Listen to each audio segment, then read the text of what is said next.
हनुमान जी जब पर्वत लेकर लौटते हैं तो भगवान से कहते हैं, प्रभु आपने मुझे संजीवनी बूटी लेने नहीं भेजा था, आपने तो मुझे मेरी मूर्छा दूर करने के लिए भेजा था।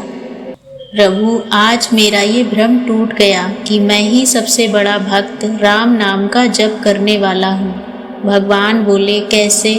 हनुमान जी ने कहा, वास्तव में तो भरत जी संत हैं और उन्होंने ही राम नाम का जाप किया है। आपको पता है, लक्ष्मण जी को जब शक्ति लगी तो मैं संजीवनी लेने गया, पर जब मुझे भरत जी ने बाण मारा और मैं गिर गया तो भरत जी ने ना तो संजीवनी मंगाई ना वैद्य बुलाया। कितना भरोसा है उन्हें आपके नाम पर। आपको पता है उन्होंने क्या किया? यदि मन वचन और शरीर से श्री राम जी के चरण कमलों में मेरा निष्कपट प्रेम हो, तो यदि रघुनाथ जी मुझ पर प्रसन्न हो तो ये वानर थकावट और पीड़ा से रहित हो जाए। ये वचन सुनते ही मैं श्री राम जय जय राम कहता हुआ उठ बैठा। मैं नाम तो लेता हूँ पर भरोसा भरत जी जैसा नहीं किया, वरना मैं संजीवनी लेने क्यों जाता। बस ऐसा ही हम करते हैं। हम नाम तो लेते हैं भगवान का, पर भरोसा नहीं करते। बुढ़ापे में बेटा ही सेवा करेगा, बेटे ने नहीं की तो क्या होगा। उस समय हम भूल जाते हैं कि जिस भगवान का नाम हम जप रहे हैं वे हैं ना, पर हम भरोसा नहीं करते। बेटा सेवा करे ना करे, पर भरोसा हम उसी पर करते हैं। हनुमान जी ने आगे कहा, बाण लगते ही मैं गिरा, पर्वत नहीं गिरा, क्योंकि पर्वत तो आप उठाए हुए थे और मैं अभिमान कर रहा था कि मैं उठाए हुए हूँ। मेरा दूसरा अभिमान टूट गया।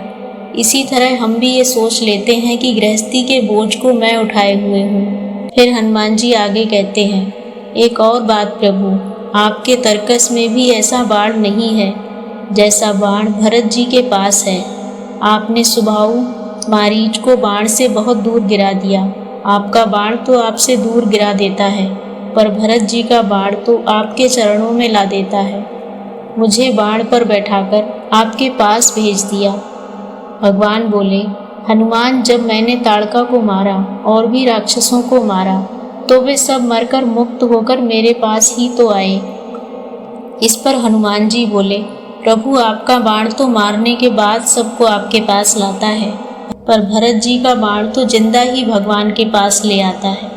भरत जी संत हैं और संत का बाण क्या है? संत का बाण है उसकी वाणी। लेकिन हम करते क्या हैं? हम संत वाणी को समझते तो हैं पर अनुकरण नहीं करते।